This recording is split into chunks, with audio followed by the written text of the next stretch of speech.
नाज़रीन, दड़ो का ख़बर ॾींदा आहियूं। दड़ो लॻे यूनियन काउंसिल बचर गगो जे ॻोठ ॾितल कान मंगसी जो government primary school Ali Mohammad Sahib तो गुज़िरे 5 सालनि खां वठी उस्ताद फर्नीचर ऐं स्कूल बिल्डिंग न हुजण ख़िलाफ़ ॻोठाणनि ऐं मासूम शागिर्दनि जो एहतजाज। ॻोठाणनि मीर मोहम्मद मंगसी, रहमतुल्लाह मंगसी, साईं बख्श मंगसी, हबीबुल्लाह मंगसी, गुल हुसैन मंगसी, अयूब मला, कयूम मला, अली मोहम्मद मला ऐं ॿियनि सहाफ़ियुनि खे ॿुधायो त गुज़िरियल 2017 खां वठी स्कूल में को बि उस्ताद मुक़ररु नथो कयो वञे। असां तालीम खाते सिजावल बटोरो में ऑफिसरनि समेत चूंडियल नुमाइंदनि वटि हाय घोड़ा करे रहिया आहियूं, पर असांजी केर बि ॿुधण लाइ तयारु न आहे।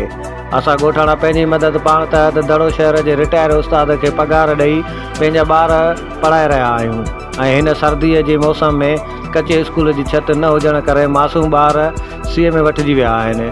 हिननि वज़ीर आला सिंध ऐं तइलीम जे सूबाई वज़ीर ज़िले इंतिज़ामिया सजावल खां मुतालो कयो त स्कूल खे फर्नीचर बिल्डिंग ऐं उस्ताद ॾिनो वञनि, जीअं असांजा मासूम बचा आराम सां तइलीम पढ़ाए सघनि। रिपोर्ट समी अल्लाह मेमन, अमल न्यूज़, दड़ो। ख़बर ॾींदा मीरपुर बटोरो मां समाजी इदारे research and development foundation RDF पारां 250 हारियुनि में मुफ़्त कणक जो बिज ऐं भाण विरहायो वियो। उन ई सिलसिले में ताज़नि बरसातुनि खां पोइ हारियुनि जी मदद करण लाइ समाजी इदारे रिसर्च एंड डेवलपमेंट फाउंडेशन पारां जर्मनी जे इदारे WH जे माली सोकार सां शाह बंदर तालके जे 250 हारियुनि में 50 किलो कणक जो बिज, 2 यूरिया भाण जूं बोरियूं ऐं 1 DAP भाण जी बोरी फी हारीअ खे मुफ़्त फ़राहम कई वई। उन ई सिलसिले में RDF जे प्रोजेक्ट मैनेजर वहीद हैदर ज़ोर ॿुधायो त RDF जी हमेशह कोशिशि रही आहे त सिंध जे हर मुतासिर इलाइक़े जे माण्हुनि जी वधि खां वधि सहायता कई वञे। हिन चयो त ताज़ियनि बरसातुनि खां पोइ हारियुनि खे सभ खां वधीक नुक़सानु रसियो आहे ऐं RDF पारां उन्हनि हारियुनि जी ख़रीफ़ जे फ़सुल पोखण में मदद कई पई वञे, जंहिं जो 2022 में फ़सुल मुकमल तबाह थी विया हुआ। जॾहिं त हिन इदारे जी कोशिश आहे त मुतासिर इलाइक़नि जे माण्हुनि जी मदद कई वञे त जीअं उहे पंहिंजी रोज़मर्रा ज़िंदगीअ ॾांहुं वापसि अची सघनि। बिज ऐं भाण जी विरासत दौरान हारियुनि आदम सिंगार, कुर्बान रिंद, आजिज़ संजराणी ऐं ॿियनि ॻाल्हाईंदे चयो त शाह बंदर तालके में वाहिद RDF इदारो आहे जंहिं मुतासिर हारियुनि जी मदद कई आहे ऐं वधीक ॻाल्हाईंदे उन्हनि चयो त रबीअ जो फ़सुल तबाह थी वञण जे करे ख़रीफ़ जी सीज़न में हारियुनि वटि फ़सुल पोखण लाइ के बि वसीला कोन हुआ, पर RDF जे तरफ़ां मिलियल कणक ऐं भाण जे करे असां हारी पंहिंजी ज़मीन आबाद करे सघंदासीं ऐं पंहिंजे ख़ानदान लाइ ईंदड़ वक़्त में अनाज पिणु गॾु करे सघंदासीं। रिपोर्ट चेतन लाल, अमल न्यूज़, मीरपुर बटोरो।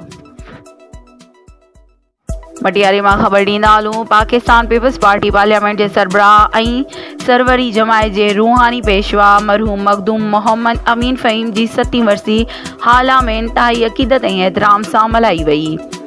वरसी जे सिलसिले में दरगाह गौसल हक़ मखदूम सरवर नूह अहाते में क़ुरान ख़ानी कराई ख़ैरात जो अहतमाम कयो वियो, जंहिंमें सरवरी जमायत मुरीदनि समेत इलाइक़े वासियुनि वॾे अंग में शिरकत कई।